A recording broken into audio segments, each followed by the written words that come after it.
In American history, few presidencies were as unforeseen as that of Gerald R. Ford.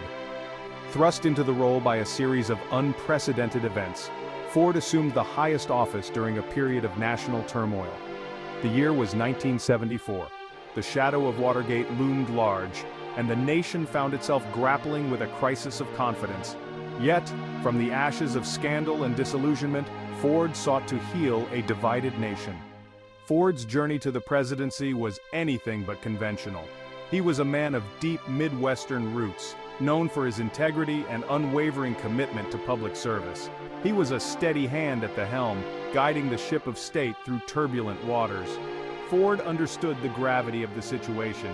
He recognized the erosion of trust in government. His presidency would be defined by his efforts to restore faith in the institution. It was a daunting task, but one that he embraced with characteristic determination. Gerald Ford's path to the White House was paved with years of dedicated service. Born Leslie Lynch King Jr. in Omaha, Nebraska, his early life was marked by change. After his parents' divorce, he moved to Grand Rapids, Michigan with his mother.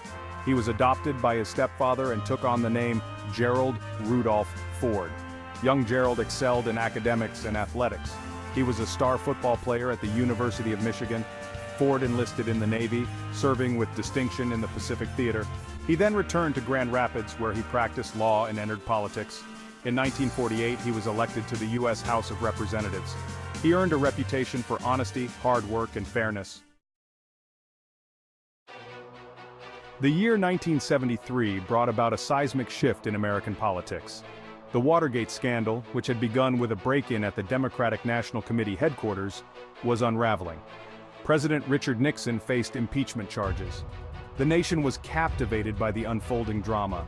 In the midst of this crisis, Vice President Spiro Agnew resigned amidst a separate scandal. President Nixon, invoking the 25th Amendment, nominated Gerald Ford as his new vice president. Ford, known for his integrity and bipartisan appeal, was confirmed by Congress. Little did Ford know that he would soon assume the mantle of the presidency. On August 9, 1974, Richard Nixon resigned in the face of almost certain impeachment and removal from office.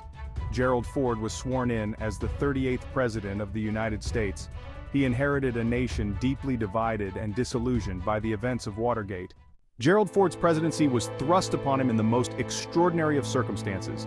He was the first and so far only person to assume the presidency without having been elected to either the presidency or vice presidency. He faced the monumental task of restoring faith in government and healing a nation wounded by scandal. One of Ford's first and most consequential acts as president was to pardon Richard Nixon. The decision was met with mixed reactions. Some praised Ford for putting national healing above political retribution. Others condemned the pardon as a betrayal of justice. The Nixon pardon cast a long shadow over Ford's presidency. It was a controversial decision, one that he knew would be unpopular with many. However, Ford believed that it was in the best interests of the nation to move forward from the Watergate chapter.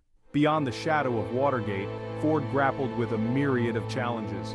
The Vietnam War was drawing to a close, but not without its tragic final chapter. The economy was mired in stagflation, a combination of high inflation and economic stagnation. Despite the turbulent times, President Ford sought to provide a steady hand at the helm. He focused on restoring public trust in government. He emphasized honesty, integrity, and transparency in his administration. On the domestic front, Ford tackled the issue of inflation head-on. He implemented a series of policies aimed at curbing inflation, though they were met with limited success. He also dealt with energy shortages and rising unemployment. In foreign policy, Ford continued the policy of détente with the Soviet Union. He signed the Helsinki Accords, which recognized the post-World War II boundaries in Europe and emphasized human rights. He also oversaw the final stages of the Vietnam War, including the evacuation of Saigon. Throughout his presidency, Ford remained committed to working with Congress, despite facing a Democratic majority in both the House and the Senate. He believed in bipartisanship and sought common ground whenever possible. His efforts to heal the divisions within the government and the nation were a hallmark of his presidency. Gerald Ford's presidency, though brief, left an indelible mark on American history. He guided the nation through profound uncertainty. His decision to pardon Nixon divided the nation but was necessary for healing. History has judged Ford kindly. He is remembered for his integrity and dedication to the nation. He restored stability after Watergate. Ford's legacy is one of quiet strength and unwavering principle.